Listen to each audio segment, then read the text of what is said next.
செந்தாமரையில் இருப்பவளே போற்றி. ஓம் செல்வத்தின் அதிபதியே போற்றி. ஓம் உன் தாழ் பணிந்தோம் போற்றி. வணக்கம். மகர ராசிக்காரங்களுக்கு செப்டம்பர் மாத ராசி பலன்கள் எப்படி இருக்க போகுது அப்படிங்கிறத பற்றி தான் இந்த வீடியோவில் தெளிவாக பார்க்க போகிறோம். மகர ராசி காலபுருஷ தத்துவத்தின்படி பார்த்திங்கன்னா 10வது ராசி, தொழில் ஸ்தானத்தை குறிக்கக்கூடிய ஒரு ராசி. இந்த 12 ராசியிலேயே கடுமையாக உழைக்கக்கூடியவங்க யார் அப்படின்னா அந்த மகர ராசிக்காரங்க தான். வேலைக்கு அப்புறம்தான் எல்லாமே அப்படின்னு சொல்லுவாங்க. அதனால தான் சனி பகவானுக்கு தொழில்காரகனுங்கிற ஒரு பட்டமே வழங்கப்பட்டிருக்குது. கடுமையாக உழைக்கக்கூடியவங்க. இப்போ மகர ராசிக்காரங்களுக்கு பார்த்திங்கன்னா 7.5 சனிங்கிற அமைப்பில் கடைசி பகுதின்னு சொல்லக்கூடிய பாதச்சனி நடந்துகிட்ருக்குது. 29/3/2025 அன்னைக்கு இது கம்ப்ளீட் ஆயிரும். அதுக்கப்புறம் மகர ராசிக்காரங்க சுத்தமாக இந்த 7.5 சனிங்கிற அமைப்பிலேருந்து முழுமையாக விடுபட்டுருவாங்க. ராசி அதிபதினு சொல்லக்கூடிய சனி பகவானை பற்றி நம்ம சொல்லணும்னா நிறையா விஷயங்கள் சொல்லலாம். சனி ஒரு ரொம்ப அற்புதமான கிரகம். சனி என்னென்னா சனியை நிறையா பேர்த்துக்கு பிடிக்காது. ஆனால் அவர் தான் அற்புதமான கிரகம். எப்படி சொல்கிறேன் அப்படின்னா, மற்ற சுபகிரகங்கள் கூட நன்மையான பலன்களை வழங்கும். நிறையா நன்மையான பலனை கொடுத்து அவங்கள செல்லம் கொடுத்து கெடுக்கும். சனி மட்டும்தான் வாழ்க்கைன்னா என்ன, காசுன்னா என்ன, சொந்த பந்தம்னா என்ன, வறுமையில் நம்ம எப்படி நம்ம தயாராகிக்கணும், வறுமையை கொடுத்து அந்த வறுமைக்கு தகுந்த மாதிரி நம்மளை மாற்றி இது இல்லை வாழ்க்கை, இதுதான் நிஜமான வாழ்க்கை அப்படின்னு புரிய வைக்கிறது. அதாவது வாழ்க்கைன்னா என்னன்னு புரிய வைக்கணும் அப்படின்னா சனி பகவானால் தான் அது முடியும். அவர் கஷ்டத்தை கொடுத்தா தான் நமக்கு நல்லது எது கெட்டது எதுன்னே தெரியும்.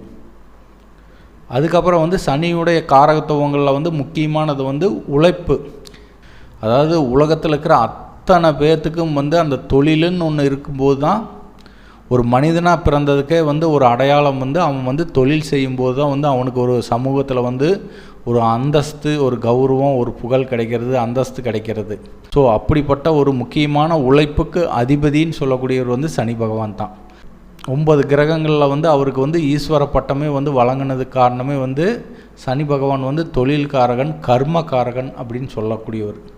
நம்ம என்னென்ன போன ஜென்மத்தில் நம்ம என்ன கர்ம வினை செஞ்சுருக்கிறோமோ அதுக்கு தகுந்த மாதிரி தான் அவர் நம்மளுடைய பிறப்பு கால ஜாதகத்தில் ஷிஃப்ட் ஆவார். அதுக்குண்டான பலன்களை தான் வழங்குவார். அப்புறம் நடக்கிறதுக்கு காலுக்கு அதிபதியும் சனி பகவான் தான். உடம்புல ஓடுற இயக்கத்துக்கு அதிபதியும் சனி பகவான் தான்.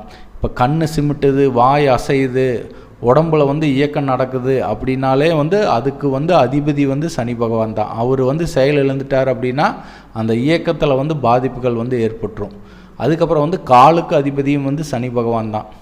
சனி பகவான் உங்கள் பிறப்பு கால ஜாதகத்தில் ஸ்தான பலம் அடைஞ்சு வலிமையாக இருந்தார் அப்படின்னா நல்ல பலன்களை கொடுப்பார். நல்ல தொழிலில் மிகப்பெரிய ஆளாக ஆக்கி விடுவார். அப்புறம் அவர் கொடுக்குற சொத்தை நம்ம ஜென்மத்துக்கு அழிக்க முடியாது. அந்த மாதிரி யோக பலன்களை எல்லாத்தையுமே சனி பகவான் கொடுப்பார். மகர ராசிக்காரங்களுக்கு செப்டம்பர் மாத கிரக நிலைகள் எப்படி இருக்குதுன்னு பார்ப்போம். உங்கள் ராசிக்கு ஜென்ம ராசிக்கு ஏதாவது சுபகிரகங்களுடைய பார்வை இருக்கா, பாவகிரகங்களுடைய பார்வை இருக்கா அப்படின்னா ஜென்ம ராசிக்கு குருவுடைய பார்வை விழுகிறது சிறப்பு. உங்கள் ராசிக்கு 5ஆம் இடத்துல குரு பகவான் அமர்ந்து தன்னுடைய 9ஆம் பார்வையாக ஜென்ம ராசியை பார்க்குறார்.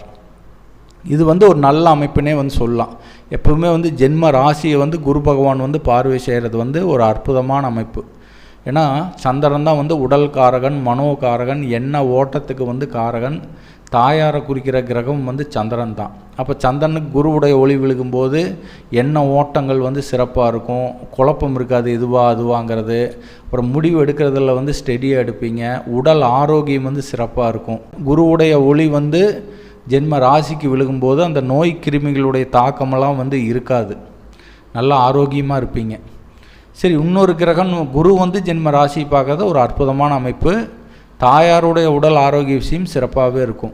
அதுக்கப்புறம் உங்கள் ராசிக்கு 6ஆம் இடத்துல அமர்ந்திருக்கிற செவ்வாய் பகவான் தன்னுடைய 8ஆம் பார்வையாக ஜென்ம ராசி பார்க்குறாரு.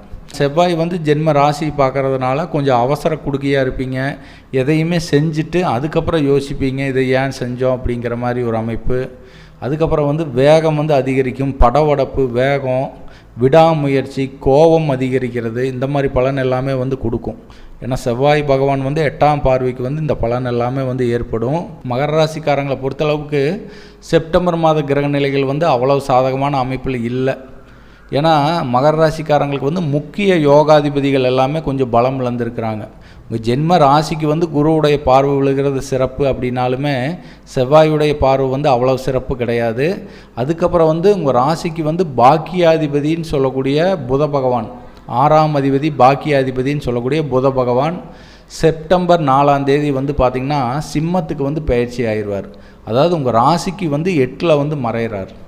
8ல் வந்து பாக்கியாதிபதி மறைகிறது வந்து அவ்வளோ சாதகமான அமைப்பு கிடையாது. 9ஆம் இட விஷயங்கள் எல்லாமே கொஞ்சம் பாதிக்கப்படும். தந்தை வர்க்கத்தார் மூலியமாவோ இல்லை தந்தைக்கும் உங்களுக்குமே ஏதாவது ஒரு கருத்து வேறுபாடுகள் வந்து வர்றதுக்கு வாய்ப்பு, குருநாதருக்கும் உங்களுக்கும் வந்து ஏதாவது ஒரு மனஸ்தாபங்கள் ஏற்படுறது, நீண்ட தூர பயணங்களில் வந்து ஏதாவது தடைப்படுறது, இந்த மாதிரி கொஞ்சம் சுமாரான பலன்கள் வந்து நடக்கும். கல்வி டாக்குமெண்ட்ஸு, பத்திரம் சம்மந்தப்பட்ட விஷயத்தில் வந்து ஏதாவது ஒரு சின்ன பிரச்சனை சந்திக்கிறது, நண்பர்கள் மூலியமாவோ இல்லை தாய் மாமன் மூலியமாவோ ஏதாவது ஒரு மனஸ்தாபங்களை வந்து சந்திக்கிறது, இந்த மாதிரி ஒரு அனுகூலமற்ற பலன்கள் வந்து நடக்கிறதுக்கு வாய்ப்புகள் வந்து உண்டு. மகர ராசிக்காரங்களுக்கு வந்து ராஜ யோகாதிபதின்னு சொல்லக்கூடியவர் வந்து சுக்கிர பகவான், 5ஆம் அதிபதி 10ஆம் அதிபதி. அவர் போய் உங்கள் ராசிக்கு 9ஆம் இடத்துல வந்து நீச்ச பலம் அடைஞ்சு கேது பகவான் கூட இணைகிறார். இது வந்து கொஞ்சம் சாதகமற்ற அமைப்பு. 9ஆம் இடத்துல வந்து இந்த இணைவு வந்து நடக்குது. அப்படிங்கும்போது 5ஆம் இட விஷயங்கள் பாதிப்புக்குள்ளாகும், 10ஆம் இட விஷயங்கள் வந்து பாதிப்புக்குள்ளாகும். அப்புறம் வந்து பூர்வீக சொத்துக்கள் சம்மந்தப்பட்ட விஷயத்தில் வந்து ஏதாவது ஒரு வில்லங்கத்தை வந்து சந்திக்கிறது, வழக்குகளை வந்து சந்திக்கிறது, இந்த மாதிரி வந்து நெகட்டிவான பலன்கள் வந்து நடக்கும். திருமணமாகி புத்திர பாகியம் ஏற்படுறதில் ஒரு சில பேர்த்துக்கு வந்து தடைகள் வந்து வர்றதுக்கு வாய்ப்புகள் வந்து உண்டு. இது வந்து எத்தனை நாளைக்கு அந்த மாதிரி பலன்கள் வந்து நடக்கும் அப்படின்னா, அதாவது செப்டம்பர் 19ஆம் தேதி வரைக்கும் வந்து அவர் நீச்ச நிலை அடைஞ்சு கேது பகவான் கூட இணைவார். அது வரைக்கும் மட்டும் இந்த மகர ராசிக்காரங்க வந்து பூர்வீக சொத்துக்கள் சம்மந்தப்பட்ட விஷயத்தில் எந்த ஒரு முக்கிய முடிவுகளும் இருக்காமல் இருக்கிறது ரொம்ப ரொம்ப சிறப்பு.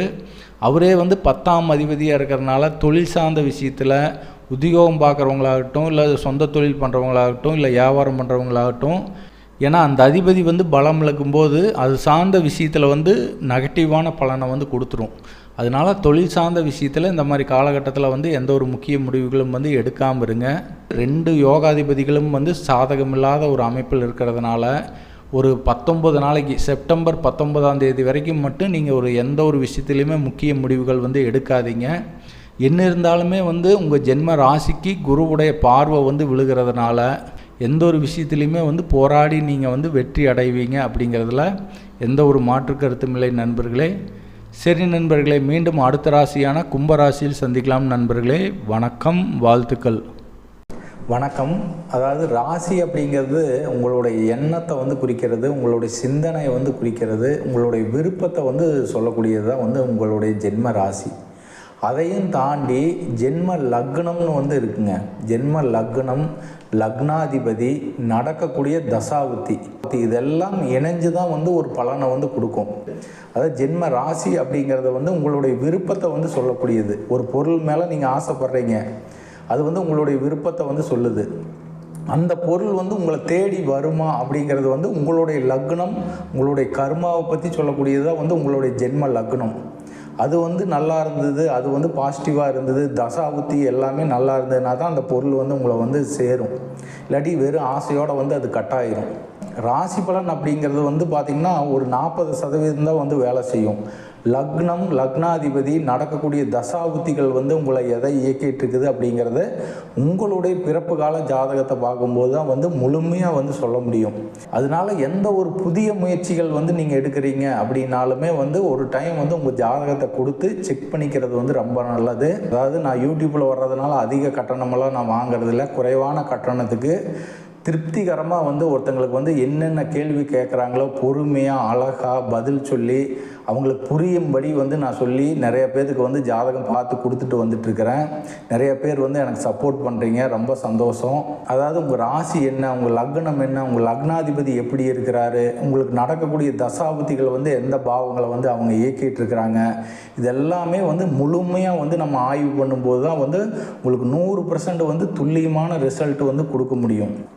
ஏன்னா தெளிவாக தெரிஞ்சிடும். உங்களுடைய பிறப்பு கால ஜாதகத்தை போடும்போது உங்களுக்கு அதிர்ஷ்ட கிரகம் என்ன, உங்களுக்கு அதிர்ஷ்ட எண் என்ன, நீங்கள் என்ன கலர் வந்து அதிகமாக யூஸ் பண்ணலாம், ஜாதக ரீதியாக வந்து நீங்கள் எந்த தெய்வத்தை வழிபட்டால் வாழ்க்கையில் முன்னேற முடியும், இதெல்லாமே வந்து உங்களுடைய பிறப்பு கால ஜாதகத்தை பார்க்கும்போது தான் வந்து முழுமையாக வந்து சொல்ல முடியும். என்கிட்ட ஜாதகம் பார்க்கணும்னு நினைக்கிற நண்பர்கள் வந்து கீழே தெரிகிற மொபைல் எண்ணுக்கு வந்து வாட்ஸ்அப் பண்ணுங்கள். உங்களுக்கு வந்து கரெக்டான ரிப்ளை வந்து நான் கொடுப்பேன். நன்றி நண்பர்களே.